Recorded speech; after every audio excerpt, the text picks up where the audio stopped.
What's going on, guys? Welcome back to another review of Clutch Cinema Talk, and today we are going to be reviewing the newest Marvel movie, Shang-Chi and the Legend of the Ten Rings. Alright, so Shang-Chi, this is no spoilers, by the way. There's no spoilers in this at all. Right off the bat, pretty mid, in my opinion. In my opinion, it was pretty mid. Now, I know you see all these, all these reviews and critics and commercials saying, best movie of the year, best Marvel movie in a long time, blah, blah, blah, blah. Okay, fine. They said that for Black Widow, all right? That's just, I'm putting that out there. Just because it's mid doesn't mean it was bad.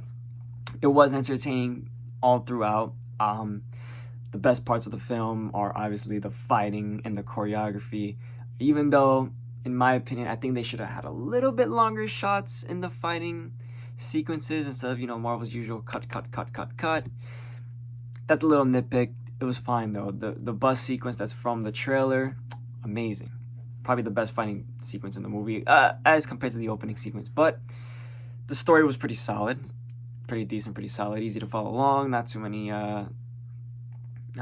plot twists or branching out, whatever. It was pretty solid, easy to follow along.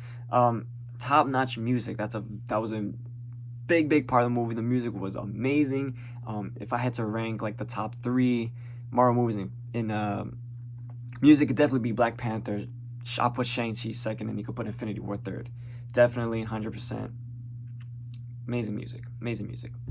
But I just felt that something was just missing that could have made this a top 10 Marvel movie. It could have, and there was just something missing.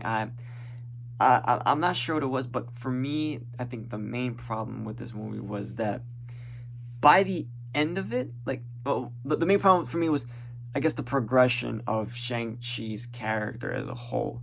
Because to me, by the end of the movie, I didn't feel like there was a defining characteristic from him that separates him from the rest of the Avengers or the rest of the MCU heroes. There wasn't that little something, that little charm or flaw that separates him from everybody else. Now, I know, he's going to show up in other movies and everything like this, but you'd like to see it early on. That way, you have an idea of how he might interact with other characters. For right now, I'm not sure. It's I don't know. We'll have to see when he shows up in another movie, how, or if anything presents himself about himself. On a note of characters, Tony Leung as the Mandarin was actually really good. Maybe top 5 villain. I don't know. It was very good. He was very intimidating and yet also believable. And what I mean by that is his villain arc and how Marvel has been doing a very good job of making understandable villains, or just morally on the wrong path. If you can get my drift. Examples: Thanos, Killmonger, Vulture.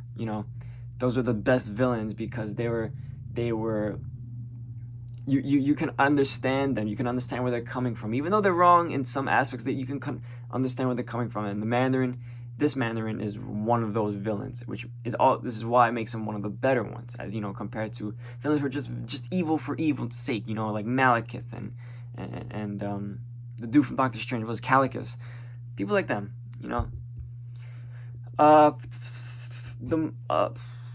Another little thing I didn't really like about this, the movie was absolutely just littered with flashbacks, and the entire second half was just all exposition.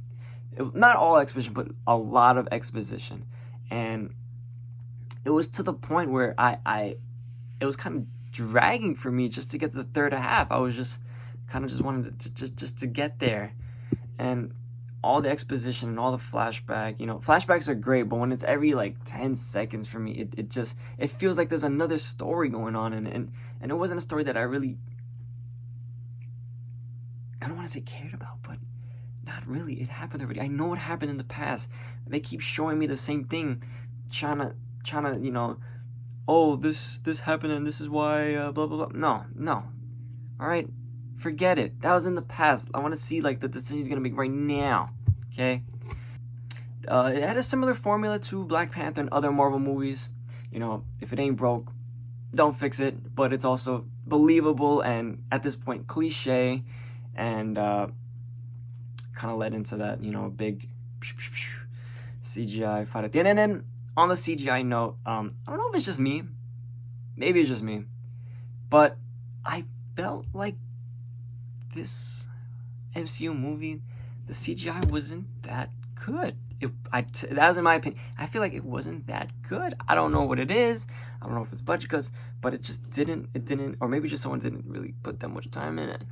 Who's to say? To me, it just didn't look as crisp as we're used to seeing in an MCU movie. Maybe another nitpick. I don't know. But overall, in my opinion, this was a very mid movie. I hate to use the word mediocre, but it was pretty mediocre. This is my list of MCU movies. I think I don't have Black Panther in here. If I had to put Shang-Chi in here, I think I'd either put it in between the Ant-Man movies or right above the first Ant-Man movie. Now, I hope that puts a little bit in perspective of how the movie is as a whole. Like Ant-Man, it's a good movie. It's enjoyable, but it's not one of the best. You get me? Shang-Chi, enjoyable, not one of the best. Could have been. It's one of the better origin stories, though. One of the better ones. You let me know if you like Shang-Chi and the Legend of the Ten Rings. And what was your favorite part of it? Let me know down below. Cool?